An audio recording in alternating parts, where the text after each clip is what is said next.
schopnosť povedať nie. 3 jednoduché písmenka nie, ale ľudia s tým majú problém.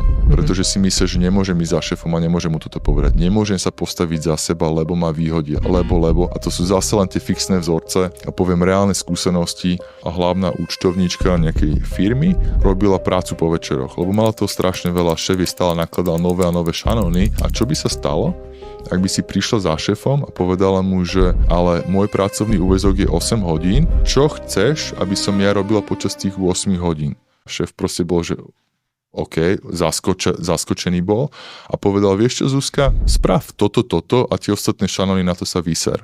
Keď dneska mi Zuzka napíše krásne správy, ako 4-krát do týždňa cvičí, športuje, šťastná a dokonca dostala povýšenie, tak je to, že kurník šopa, odvedli sme skvelú prácu, ale v prvom rade ona sa konečne postavila za seba a povedala, nie, stačilo.